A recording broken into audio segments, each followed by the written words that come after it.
the vehicle assembly building. Now, to show off the crazy rocket, if it's still here. If this is the one, yep, this is definitely the one. Uh-huh.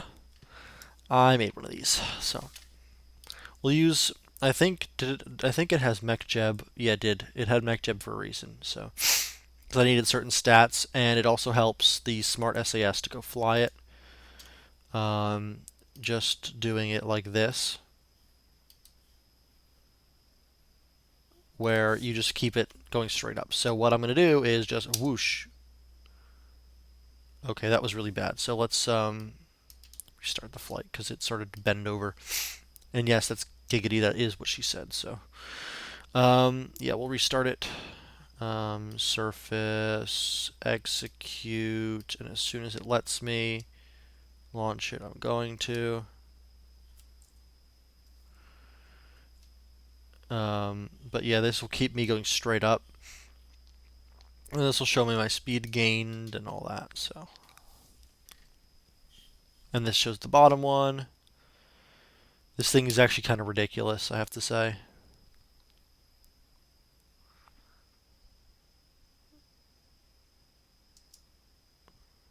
And then once these ones burn off, it's a little easier to control, I think, and it'll sort of do its own thing. Now it's losing because it's actually under the thrust to weight ratio to actually keep it going up. But it'll equal itself out and over the next one continue to go straight. So yeah, now we can go up. Now we can definitely go up. So yeah, this thing has an insane thrust to weight ratio. Or not thrust to weight ratio, but insane delta V. So I will explain that and show that off. But oh well. It requires a lot of attention because, well, these things burn out quickly. But yeah, I was hoping this thing would show me more than it did. Oh well, I'll turn it off. But again, this thing, if you shoot it straight up, I think the delta V is something like 7,000 or something crazy like that. So it's quite good, and you can watch the thrust to weight ratio as it goes up. And it goes up faster and faster as I lose parts and fuel burns because the total mass goes down compared. Well, the thrust compared to total mass gets much higher. It's sort of exponential because, well, it just is. Because I'm losing mass and my thrust stays the same, so it sort of goes up much. It goes up faster and faster and faster. Well, it could be parabolic or something. I don't really give a fuck, to be honest. But it goes up faster. So right now I'm going pretty damn quick. But yeah, we got a whole bunch, like 1, 2, 3, 4, 5, 6, 7, 8, 9, 9 left. And this should boost us deep into space with a nice delta V. And I enjoy a good delta V. Oh yeah, and this thing tops out at an insane G-force too. Oops, that's not what I meant to do. Does the Ascent give the G-forces? No, it doesn't. Rendezvous module, no. Instrument landing system, no. I'll check the landing info in a sec. Bam, no. None of that. Translatron. Or, yeah, the Translatron, which gives you, is a decent tool, but not what I'm looking for. Okay, so I just have to wait to the end of the thing. Yeah, we're already at 2 thrust to weight ratio. 1, 2, 3, 4, 5, 6 left. You can actually find this at the end. 1, 2, 3, 4, yeah, 6 left. And we're already going quite fast. Soon we will hit escape velocity. Soon. Very soon. And then, yeah, as I said, I'll show off the Magellan and sort of how to fly, or how I've been flying with MechJeb.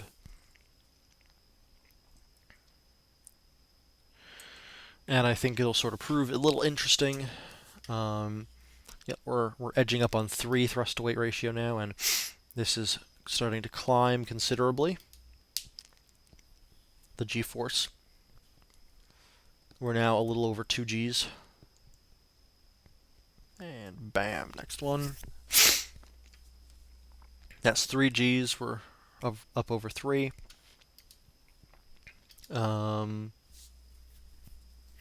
So yeah, there's nothing that really shows it, but as I said, the thrust to weight ratio is now climbing much more quickly.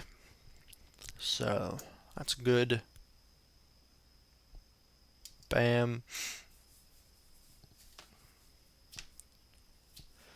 I mean, thrust to weight ratio is literally thrust over weight. So as the weight goes down, the thrust goes up. I guess actually it would be hyperbolic specifically, now that I think about it. Edging up to infinity as you have no mass and thrust. Which would not work well in this game, but here we are, we're up above, look, see, we're at 5, 6. So it's going quite fast now.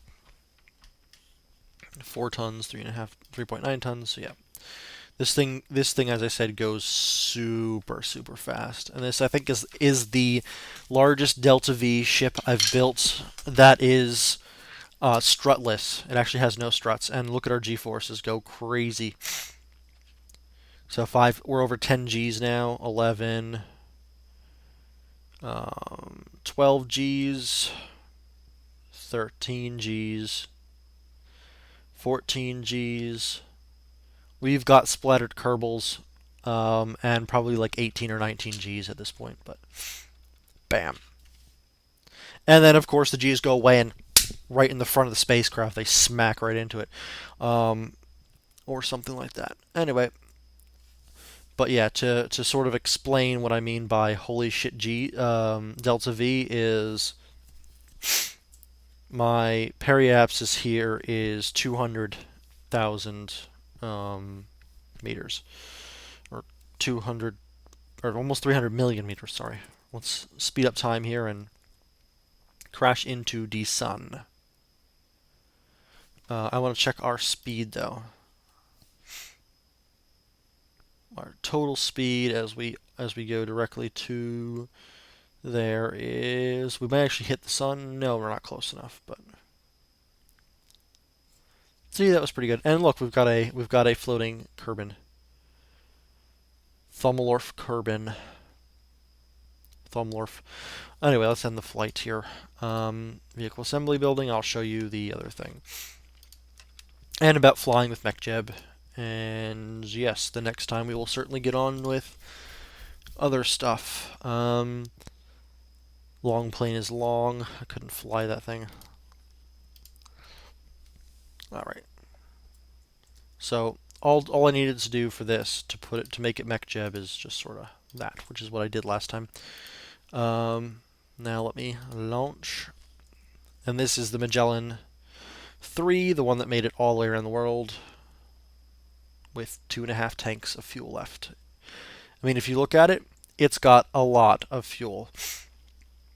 It's got, let's see, 3, 6 plus 5 is 11, 12, 13, 11, doubled for 22, 23, 4, 5, 6, 7, 8, 9, 30. 30 fuel tanks. But anyway, here is how you do this. You take away smartness. So yes, you do the landing autopilot. No, not the landing autopilot. Where is it? No, instrument landing system. That's the right one. So you take this and let's make it 12,500. Hold heading and altitude, and then all you have to do is ignite, and it will take care of the rest for you. That's how I flew around the world because it makes it much easier than trying to control this thing, which, by the way, is actually not that easy to control, especially at the end when it's super back heavy and a total bitch. And by the way, this thing does not take off until it drops off the end of the runway. Just letting you know. Like here's the end of the runway, and wham. See, with that drop is how it's able to not crash. But anyway, so what this thing does is it messes with your altitude and keeps you, or messes with your attitude and keeps you, or your angle of attack or whatever else you want to call it, and keeps you at the altitude you desire and the heading you desire. The nice thing about the surface information, or no, the ILS here, tells you your lateral speed, your lateral displacement compared to the runway, the flight angle of, and the flight path angle to the runway, which would be behind me 20 degrees and something. So, and by the way, that angle comes from this ball here. And then distance to runway, it tells you all that. You need to know that Kerbin around is about 3,500 kilometers or something like that.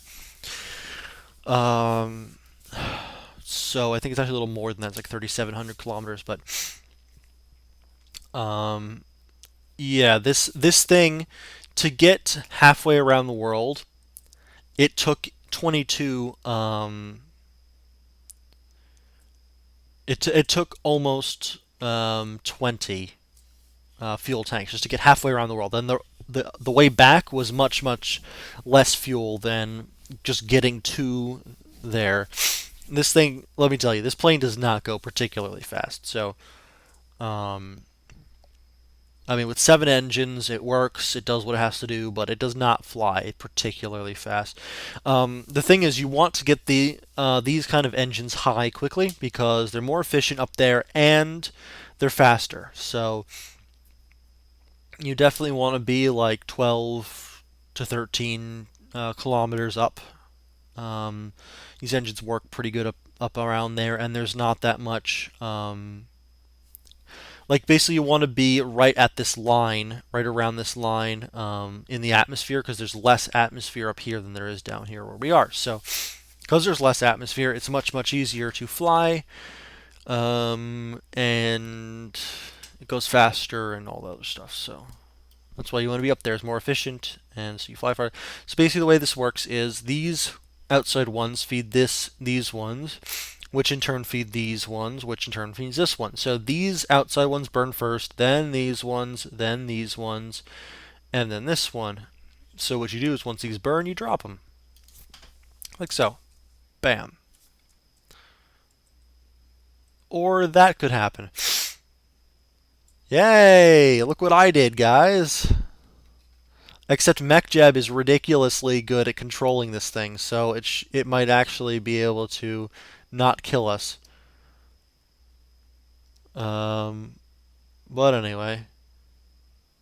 Yeah, that's not particularly a good thing. No, don't die. Whatever, it's dead. That that was pretty bad. Look at those things. They're flying away as we death spiral our way into the ground.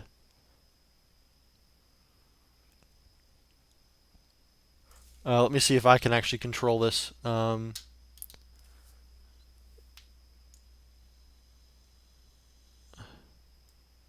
Somewhat.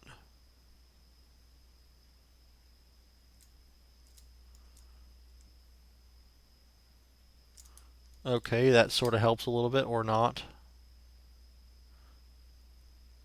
Nope, we're just gonna die. We're gonna die, guys. We're gonna die a horrible death. Oh no, sploosh. Well, that's what happens. And plunk. And plunk. Boom. Okay, so everything died.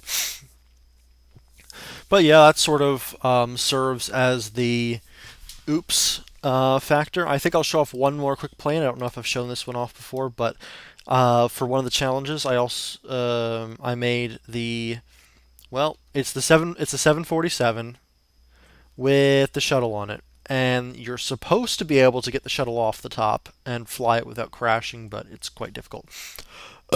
So, this thing also is powerful. So it'll take off by itself. It's not so much the right sizes so as it is the right ratio. So this is how big a 747 is compared to the shuttle. So, in case you're wondering, now you know. And it's got the four engines just like the real one does. So it'll take off by itself, as I said. So there it is. To put the gear up. Now here's the fun thing. This this shuttle has engines and fuel. So it can seriously do a bit of damage to this plane. So what we're going to do is we're going to pull up, bam, and bam. Or not. I just killed our guys. And I've exploded our plane too, so our plane just died. Let's restart this flight and try to not die. Not dying might be a good idea. That's what I say. But yeah, I'll try it one more time. If I can't get it lifted off, it's not that big a deal. I've done it before. Oh yeah, this time because it's you have to well, to put it more simply, the plane is unhappy when or the physics do not work particularly well when you restart shit. The wires do not work right. So what we'll do is we'll do this. We'll nose over, let go, and fire. And there we go. We've got it. There we go. We've got the shuttle. We're flying it, guys. We just actually, I mean, we lost a piece, but it's okay. That was a big explosion, and pieces. Look at those pieces. They went flying straight up in the air too. Oh, we ran out of juice here, but well, anyway, it was worth a shot. And here's the thing: it glides decently. Yeah, so I only lost one piece here, and it certainly does separate, as you can see, and it lands decently too. Well, it doesn't have any landing gear, so it wasn't intended to be actually landed. It was intended to be like you see IRL with the people's flying it across country to be launched and displayed and other things and fixed or whatever. But well, we don't fly those anymore, so I'll pitch up slightly because I want to when I hit the ground, be nosed up. I'm gonna continue to nose up, hoping that it's a little bit of a softer landing and our 3 Kerbals survive. There we go.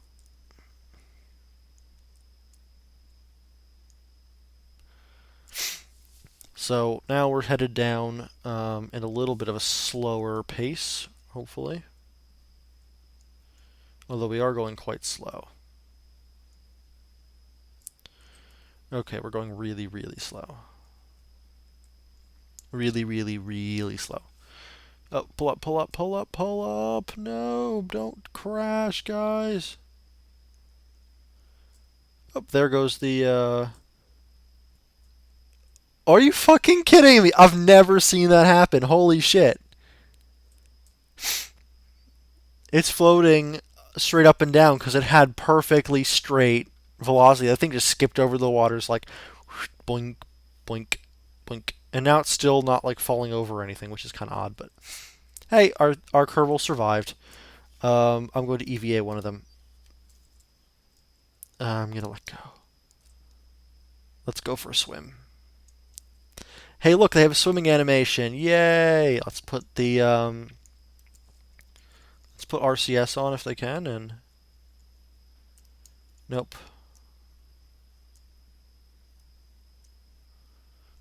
F F F F F F F. This way, silly F. Nope, nope, you missed it. This way, F F. There we go. Now they're all back. So yeah, I'm gonna end the flight because I don't want a Kerbal sort of sitting there in the middle of the water being annoying. So anyway, that's that. I'll end off this set here, and next time we will actually mess with this thing. In the comments, leave sort of things you might want to see me build. I'll try my best to build something ridiculous. I also need to actually make a better space plane than this here. This is my current space plane. Yep, it's a plane on a plane, which is how I learned how to do this. And it actually works quite well. This can get into space, but it's a bit of a pain to really fly, so what I would suggest, I think, is making one that actually works well, and yeah. So I'm gonna go, and next time, yeah, I said leave comments and shit, so leave comments and shit, and I'll see about making something that you guys want to see me make for the next set or a couple of sets since that. And I want to say that once I am done with a bit of space plane engineering, I think I would like to get in on some of the challenges on the forums and do some recordings of those. Of me screwing around doing that and put them up on YouTube. Hopefully you guys have enjoyed this, and I'll see you guys next time.